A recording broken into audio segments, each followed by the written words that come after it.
Hi, I'm your host, Marsha Florence with Just Ask. Today's show, ladies and gentlemen, is Healthy Eating Made Easier. Hurry back and join us.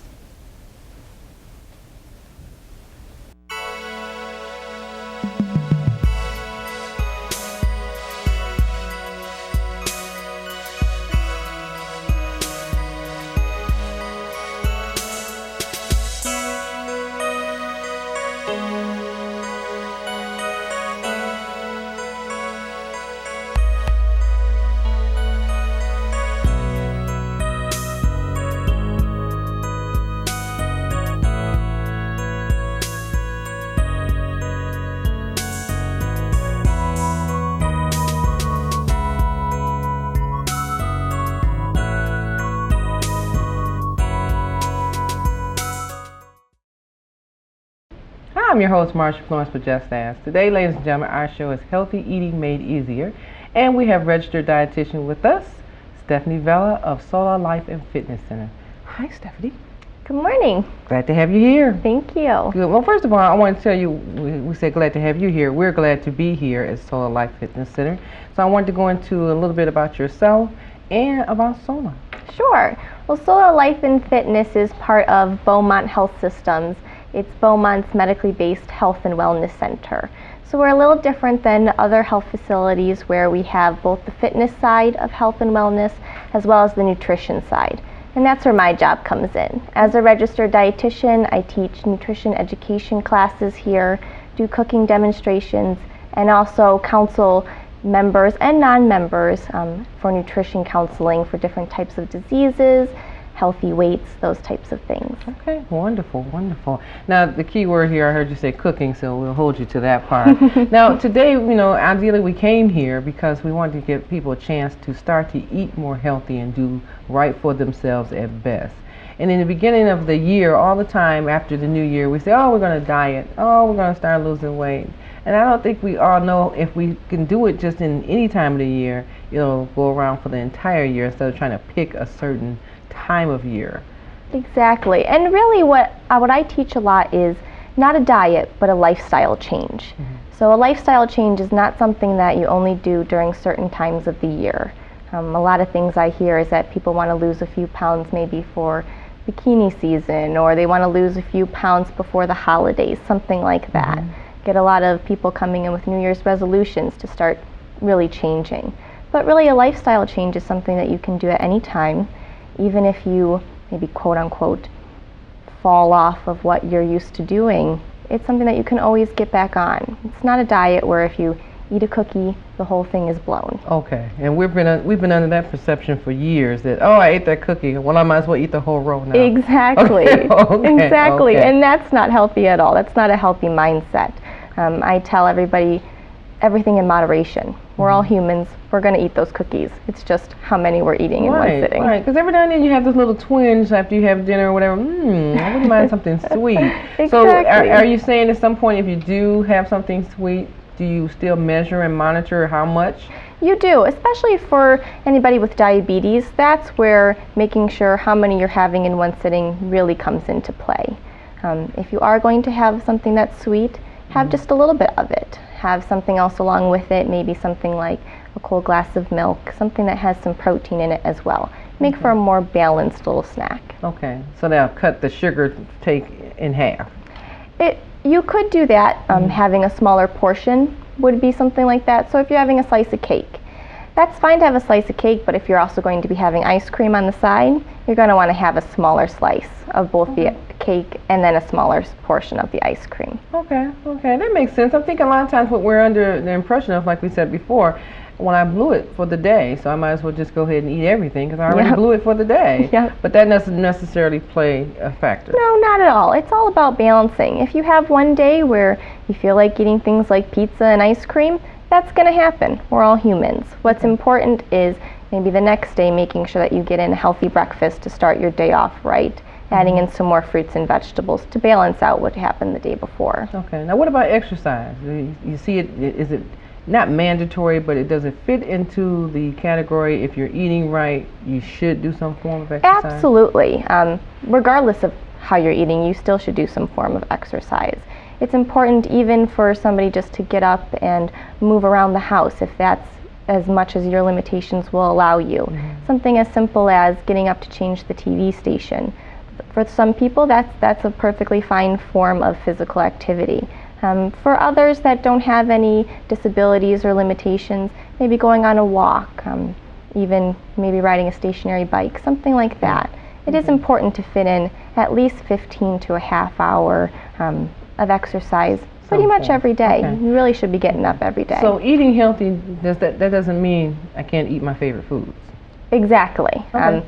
I would encourage people to eat their favorite foods. There's no point in having a fun diet and going grocery shopping and cooking for yourself if there's no reward at the end of I actually like what I'm eating. So hopefully that's something that we can focus on, is getting people to enjoy healthy foods. A lot of that comes from the way that people prepare their foods, the quality of ingredients that they're using in their cooking, And can make a be- big difference right. in flavor. That's key. That's key. Exactly. Because you can use too much salt, too much sugar. Okay, be high in sodium, Yep. saturated fats, the butters and stuff. So sometimes I think that we call ourselves eating better, or I'm not going to eat as much, but what's in it may make the difference. Makes a big difference. Okay. So you can have a pancake, just can't have 3. Exactly. And if you're going to have a pancake, maybe making it yourself from flour, from actual sugar, butter, all those types of ingredients are going to be a lot healthier. Those are considered whole foods, as opposed to using something like a box mix. Those are going to have more sodium, more preservatives, more additives. So we're going more for the whole foods. You can have those sweets and treats, but try and make them yourself.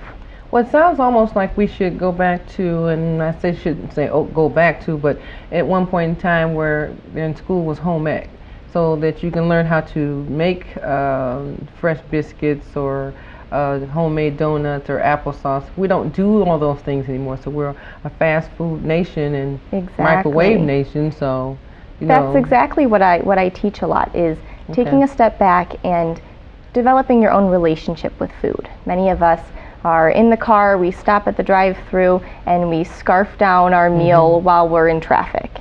None of that helps you develop a relationship with food.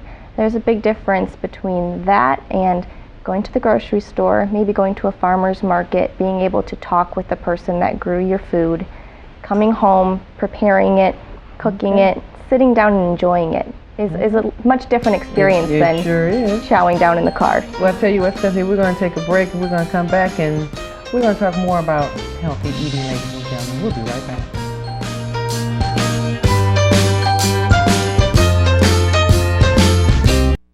If a natural disaster happened, we'd probably all meet around the grocery store. We would all meet at a bus stop. Oh, we'd probably meet at our neighbor's house.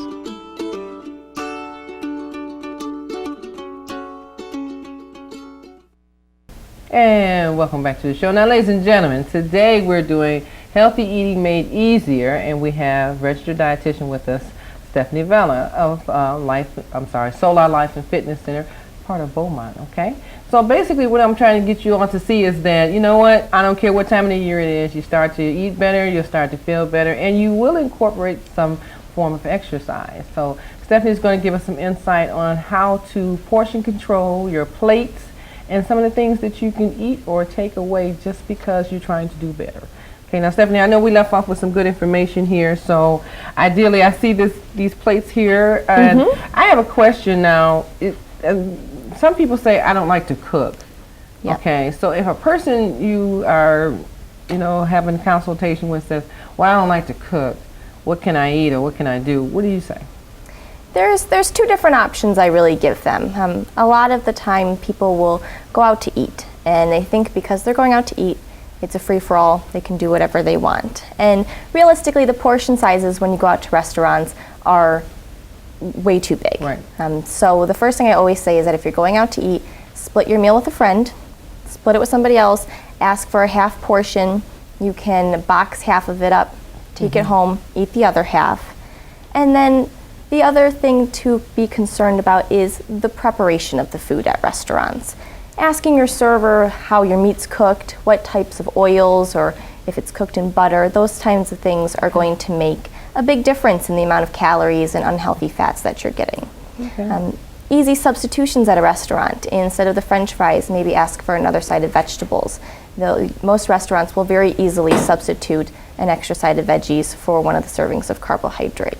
So that's something I encourage as well. Okay, all right. So you don't have to, now if it's a salad, you don't have to have the large portion of salad. You can have Exactly. a half salad, or you can take the other half home. And if you're doing a salad, one of the most important things is to put the dressing on the side. Dressing on the side. Dressing can add a lot of calories and a lot of unhealthy fats. So something like just dipping your fork in the salad dressing and then eating your salad instead of pouring a whole bunch on Really? can save you a lot of calories. People don't think of it like that, No, but we it makes don't. a big No. difference. Okay, It really okay. does. Well, you know, I think a lot because everybody's changing over to a lot of the, what is it, balsamic?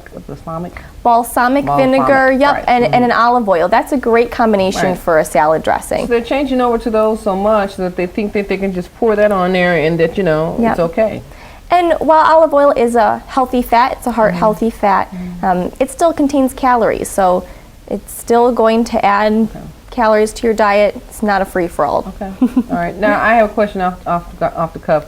If you go to a restaurant, say like an Italian restaurant or something, and they have the oil that you put on the saucer and you dip your bread in, Yep, is that calories? absolutely. I thought so. That oil, it depends on what kind of restaurant you're going to, and that is something you could ask your server, what type of oil is this? You really want to look for an olive oil. Sometimes you'll find something like a vegetable oil, Okay. and that oil is highly processed. Vegetables don't have oil in them to begin with, so you can only imagine where it originated from. So you need to ask them what kind of You oil do. this You is. need to ask more questions when going out. I always tell people, don't be shy. That's what your server is I mean, there I'd rather for. have bread and butter, but you know, they serve the oil and the bread and they think that's cute. I mean, some people like that, you know, it has like a little taste to it, but I'm like, can I have some salt? So, me, I'm not into it, but I had to ask just to see if I have to get accustomed to having my bread dipped in the oil. So I should ask what kind of oil this is. And they should be able to tell me if it's, now the one that's less, is what, the corn oil? Is that the best one to eat? Corn oil is actually not one of the best ones. okay. Olive oil, Olive oil. is a good one to have. If you can't find an olive oil, a canola oil is similar, but I do recommend olive oil first. Olive oil first. Okay, Yep. I'm going to remember to ask that. Okay. Well, Stephanie, let's get started here. I wanted to find out about the plating because it's looking like people are saying, "What in the world?" But tell us from a breakfast point of view. If I was going to have breakfast, what would you say? Well, first of all, one of the most important things is to actually have breakfast. A lot of people get up, just have their coffee and are out the door, or they don't eat until, around the noon hour. And really getting up and having something to eat is a great way to jumpstart your metabolism. So we have a couple different options here. This is an example of a well-rounded breakfast. Okay, so this is a breakfast. Yep. So here you have your protein from an egg. You would have your carbohydrate. This is a piece of whole wheat toast. Okay. When you're doing any sort of bread, you always want to make sure that it's whole wheat or whole grain. Okay, now I just want the audience to know this is not real, ladies and gentlemen. So if I pick it up, it doesn't mean I'm going to bite it. Okay, but it looks pretty good there. Okay, so let me take the peanut butter off. The peanut butter. So this is the whole wheat. Yes. It should be 100%? It should be 100% whole wheat. 100% And whole the wheat. way you're going Okay. to find that is not on the front of the package. You're going to have to flip it over and read the ingredients label. Okay. If it just says wheat bread, that's not what we're going for. You want to look for the words whole wheat. as the first ingredient. All right. Okay. And then we have our fruit here. So breakfast is a great time to get in some fruit. Fruit is going to have those wonderful vitamins and minerals that we don't find in a lot of the other meats or animal products. It's also going to have something called phytonutrients. Okay. And those are nutrients that are exclusive to plants. And that's where you find things like antioxidants, those cancer-fighting properties. There's just some really great and powerful nutrition, Now, especially does it matter in what berries. kind of fruit? Because I see you've got 6 strawberries. So does it matter what kind of fruit in the morning or? It really does not. I do recommend berries. Okay. They have some of the most powerful antioxidants. But if you're going to do something, we have some cantaloupe here. All right. Really, you want to look for more of the serving size of fruit, especially for somebody with diabetes. Okay. That fruit is going to count as a serving of carbohydrate. Okay. So that'll get them started. Okay. Yep. So ideally, this would be a very healthy breakfast. This would be a well-balanced breakfast. Okay. You have a little bit of extra protein with your peanut butter there that you can spread on your toast instead of something like a butter that doesn't have any protein. Peanut butter toast. Yep. A few bites of a fruit of your choice. Yep. And 1 egg. Yep, 1 to 2 eggs. If you're Okay. somebody that has high cholesterol, there's some debate about if egg yolks are a Right. healthy option. If you're really doing just 1 to 2 egg yolks a day, that's going to be okay. The Okay. bigger concern with cholesterol is the processed things. Does it matter how you prepare the egg? It matters what type of oil you cook it in. Okay. So this is something that if you're going to be frying an egg like this, I'd actually recommend coconut oil. Coconut oil. Coconut oil contains saturated fat, but the advantage of coconut oil is that the fats don't break down when they're heated at a high temperature. Okay. In olive oil, those healthy fats actually break down and become unhealthy when they're heated to a high temperature. Okay. What about seasoning? I see there's nothing on this egg. So There's not. This would be a great time to do something like a black pepper, a fresh ground black pepper. There are seasoning blends that don't contain any sodium. So Okay. that's really what you're going for. There's different herbs and spices that can make this taste delicious without the salt. Okay. All right. All right. If you're not a big breakfast person, we have a smaller option here. Something like just some fruit. And then we have a 1/4 cup of cottage cheese there. I thought this was cottage cheese. Yep. Okay. So Now- the cottage cheese will be protein. Okay. It also is a food that's generally higher in sodium. So you're going to want to flip it over, read the nutrition label, and make sure you're finding the one with the least Wow. amount. Okay. Now, but you should measure out your cottage cheese. You should. You should. Okay. And I always tell people measure it out once.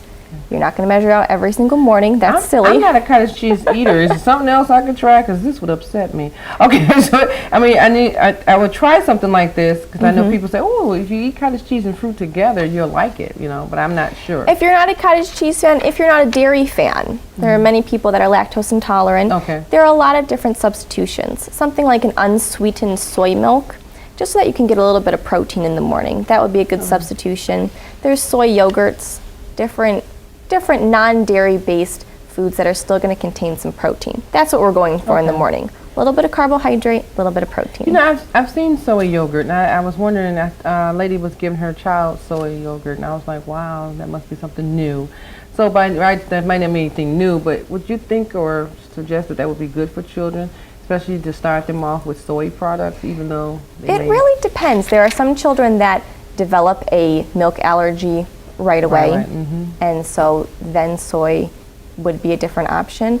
Okay. I personally would not recommend soy for a child that young. That's it. I mean, it really depends. If they're, over the age of 5, that's a little bit different. Change But it for up. a smaller child, just because soy is one of those big allergies, and sometimes when children are young like that, giving them those different foods can have an impact. Okay. Well, we're going to take another break, and ladies and gentlemen, I hope you're writing this good stuff down. We'll be right back.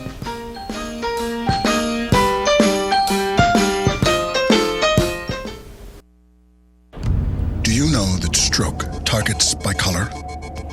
If you're African American, you're twice as likely to suffer a stroke as white Americans. Join the power to end stroke at strokeassociation.org.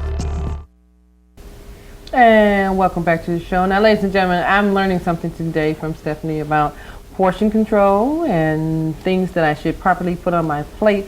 One thing you may have not noticed, though, we have different size plates. So if you're a person that's eating off a 9-inch plate and you're saying, wow, there's no food on that plate, you can take the same items here and put it on a 6-inch plate and look like it's a full plate. Bet you didn't know that, huh? Okay. Well, Stephanie, I want you to go into a little detail now. It's lunchtime, dinner time, or something or other. So this particular plate here, I don't know about this, but I want you to tell our viewers what in the world. There's a lot is of green this? things on here, huh? Yeah, it's a little colorful, so to speak.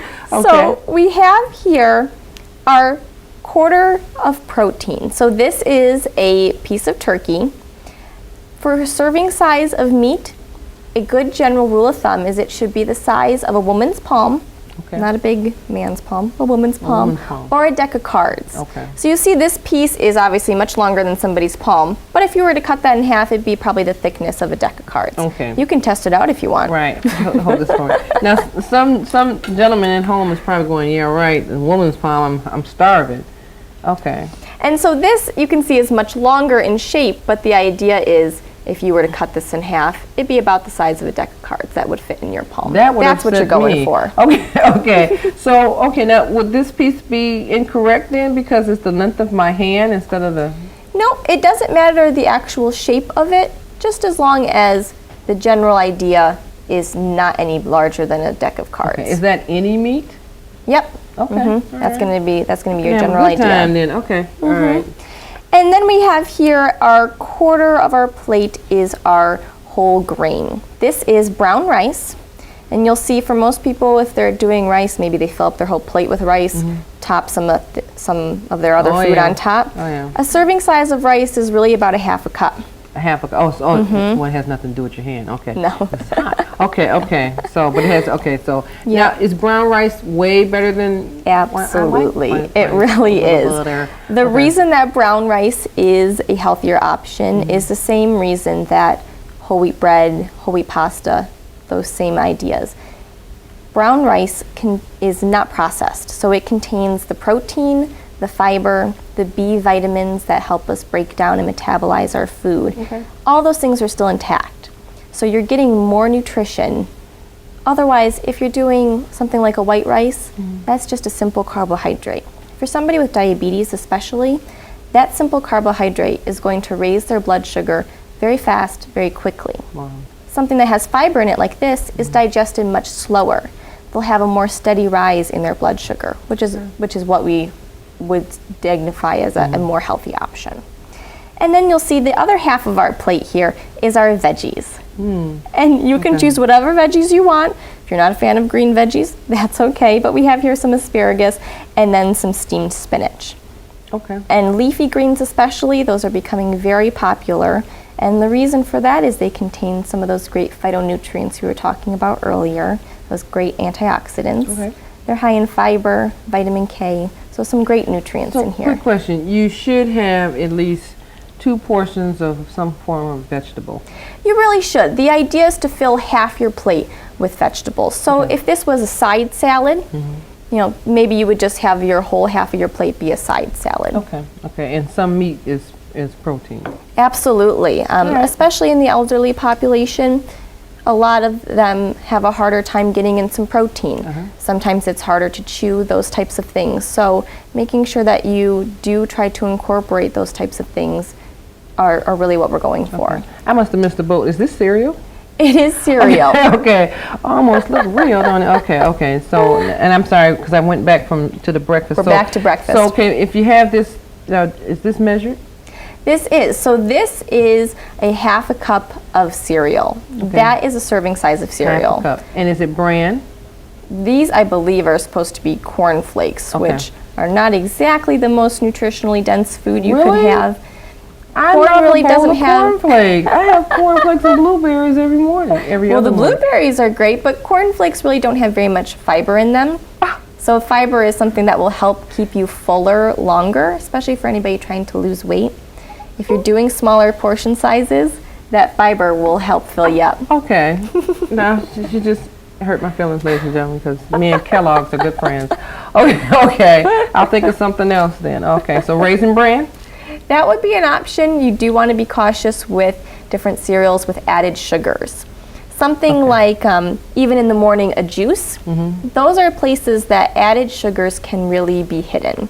So maybe we're in the grocery store, we think we're just going to buy some regular old juice, Okay. and we don't flip it over and look at the ingredients label, and we buy it. So let's talk about the juice. Okay. So ideally, juice says calories is 120. Ideally with juice, the thing that I'm more concerned about is the ingredients. If Okay. you're doing juice, it should absolutely be 100% fruit juice. Nothing else in it. 100%. And it doesn't say that. Okay. And even furthermore, in the ingredients label, it lists a bunch of different sugars, a bunch of different additives. That's yeah. not what we're going for. Juice itself, even 100% juice, is already a concentrated form of sugar. So when it says high fructose corn syrup, that's it. That's an added sugar. Okay. Yep. And but see, this kind of juice in particular, you know, people like a certain juice in the morning, cranberry juice, orange juice. If it says something like that, that's the added sugar, Yes. and yet they're giving it to the children. Here, honey, you need this for energy today. Okay, so you're saying in a It's sense basically that's like giving your kids candy. That's what I tell people. Okay. You hear that? So Okay, if you're okay. doing a juice, absolutely 100% fruit juice, and more so, cut it in half with water. Cut it in half with water. It doesn't have any fiber in it, doesn't have any protein, it just has carbohydrate. Well, between the breakfast I'm going to start to have and the lunch or dinner, and hardly no sweetener in my drink, I should lose a lot of weight. Okay. Tell us now. A lot of people are having a hard time reading labels, and I'm one of Yes. those people. So, can you read a label to us and tell us how to read a label? Absolutely. Nutrition labels are always very small. Okay. If you're in the grocery store, bring your glasses, bring a magnifying glass. It might sound silly, but it's also silly to buy something that is not going to be good for you. So the first thing you want to look at when you're doing a nutrition label is the serving size. Okay. Because all of the information on this nutrition label is based on the serving size. So if you're having 2 serving sizes, you have to double everything on here. Okay. So you always want to check up here. So this, for example, is a half of a cup. This is a box of rice. You then want to look at the calories. Calorie levels are not the first thing that I'm always concerned about. Okay. I'm more concerned about, for somebody with diabetes, the total number of carbohydrates. For somebody with heart disease, the total fat, the cholesterol, and the sodium. Those are the different things you want to look at. Lastly, the protein is also very important, and so is the fiber. Okay. So with the total fat, you'll see here it breaks down between saturated fat and trans fat. Saturated and trans fats are those unhealthy fats that we would like to have less of in our diet. Trans fat, there's a little loophole. Just because this box says 0 grams of trans fat does not mean there's actually no trans fat in it. Okay. You have to read the nutrition information under the ingredients label. If it's a partially hydrogenated oil or a hydrogenated oil, that's a trans fat. That's a trans fat. Okay. It can say 0 grams of trans fat because it's less than 0.5. So you always want to make sure that you're reading the ingredients label for that one. Okay. I mean, actually, when a person goes in the store, when we see people reading labels, I think they're reading labels to see if there's a fat content. They're not really reading the labels to see if it relates to their sugar or if it relates to their cholesterol content. Yep. But they should read for They all three absolutely purposes. should read for all of those things. Okay, well, I'm going to try to remember that. Okay, and do take my magnifying glass because it's kind of obvious. Okay, all right. Well, Stephanie, you know what? We don't want to stop learning, so we need to have you come back. And I heard you say something about cooking. We'd like to invite you back to possibly do a cooking demonstration for us, so our viewers can get thank an you. idea of what portion control and what's best for them. Can you do that with us? That would be wonderful. Well, ladies and gentlemen, we're at the end of our show. So if you have a question for us, we'd like for you to contact us by Facebook at Just As Talk Show or our website, justastalkshow.org. And now we have Twitter. So social media all over the place. Just drop us a line if you have a show idea or if you'd like to meet one of our prospective guests. I'm your host, Marsha Florence with Just Ask. And what do I always say? If you know someone with a disability or if you just have a general question, don't be afraid to ask. Just ask. I'm your host. Thank you.